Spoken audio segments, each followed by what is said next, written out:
Play sit and go tournaments 24/7 only on Ace23. This game involves an element of financial risk and may be addictive. Please play responsibly and at your own risk. आणि यानंतर आपण सगळेच जण खरं तर बाबासाहेब ज्यांच्या मनोगताची वाट बघत असतील. आपल्या भारताचे पंतप्रधान आदरणीय नरेंद्रजी मोदी आपल्या या समारोहामध्ये इथे सामील होणार आहेत आणि त्यांचं मनोगत, त्यांच्या शुभेच्छा, त्यांचे शब्द बाबासाहेबांच्या प्रती व्यक्त करणार आहेत ते.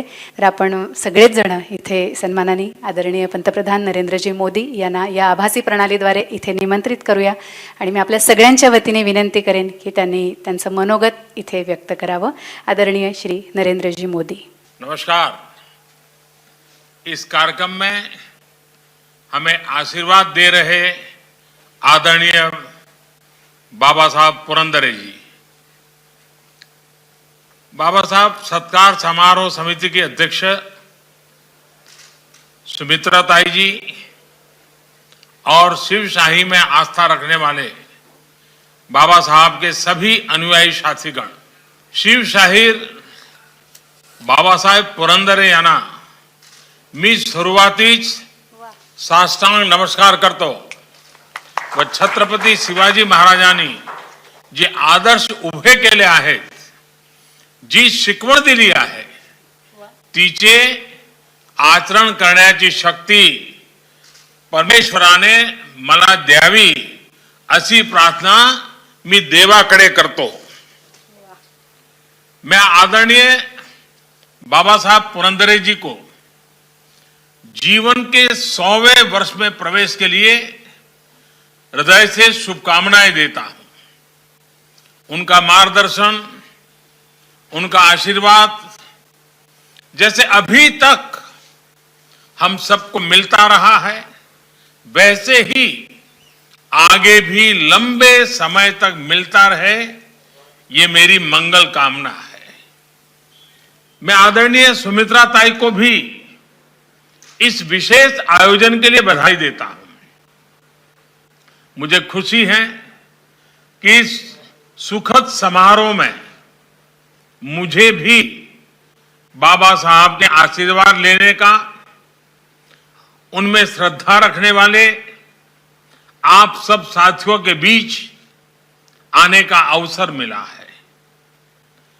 मैं पूरे देश में बाबा साहब के अनेकानेक अनुयायियों को भी इस पुण्य अवसर की बधाई देता हूं. साथियों, शतायु जीवन की कामना मानवता के सबसे परिष्कृत और सकारात्मक विचारों में से एक रही है. हमारे यहां वेदों में ऋषियों ने तो शतायु जीवन से भी कहीं आगे बढ़कर कहा है.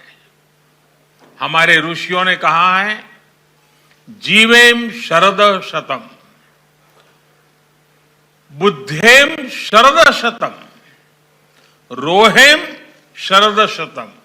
अर्थात हम 100 वर्ष तक जिए, 100 वर्ष तक विचारशील रहे और 100 वर्षों तक आगे बढ़ते रहे.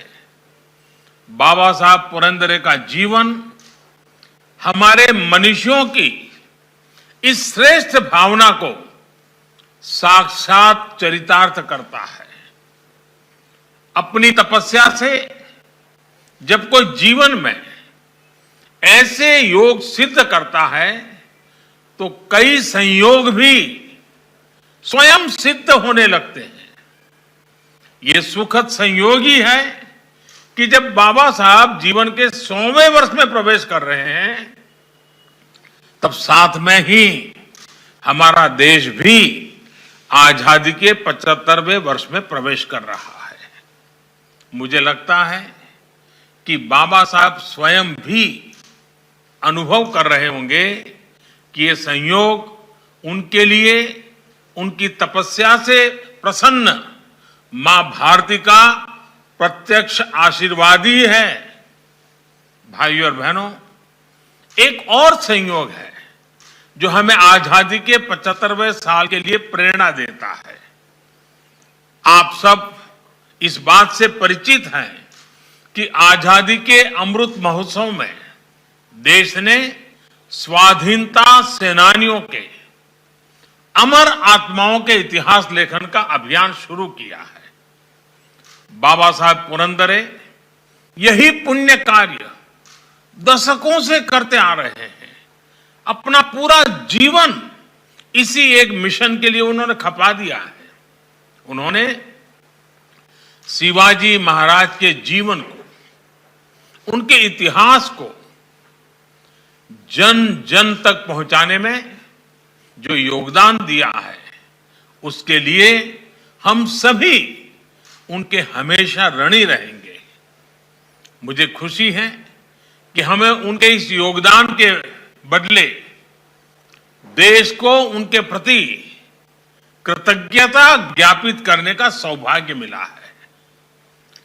2019 में देश ने उन्हें पद्म विभूषण से सम्मानित किया, तो वहीं 2015 में तत्कालीन महाराष्ट्र सरकार ने उन्हें महाराष्ट्र भूषण पुरस्कार भी दिया था।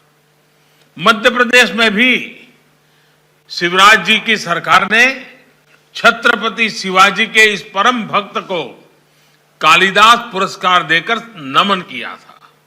साथियों, छत्रपति शिवाजी महाराज के प्रति बाबा साहब पुरंदरे जी की इतनी भक्ति यूं ही नहीं है। शिवाजी महाराज भारत के इतिहास के शिखर पुरुष तो है ही, बल्कि भारत का वर्तमान भूगोल भी उनकी अमर गाथा से प्रभावित है। ये हमारे अतीत का, हमारे वर्तमान का और हमारे भविष्य का एक बहुत बड़ा प्रश्न है कि अगर शिवाजी महाराज न होते तो क्या होता।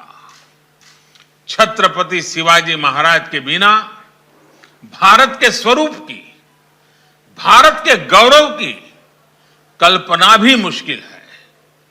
जो भूमिका उस कालखंड में छत्रपति शिवाजी की थी, वही भूमिका उनके बाद उनकी प्रेरणाओं ने, उनकी गाथाओं ने निरंतर निभाई है।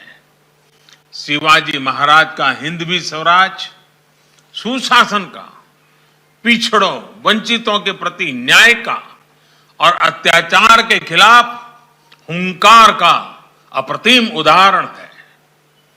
वीर शिवाजी का प्रबंधन, देश की सामुद्रिक शक्ति का इस्तेमाल, नौसेना की उपयोगिता, जल प्रबंधन, ऐसे कई विषय आज भी अनुकरणीय है।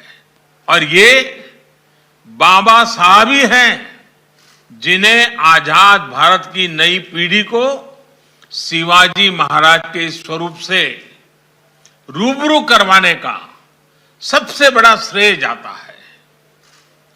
उनके लेखों में और उनकी किताबों में शिवाजी महाराज के लिए उनकी अटूट श्रद्धा स्पष्ट झलकती है।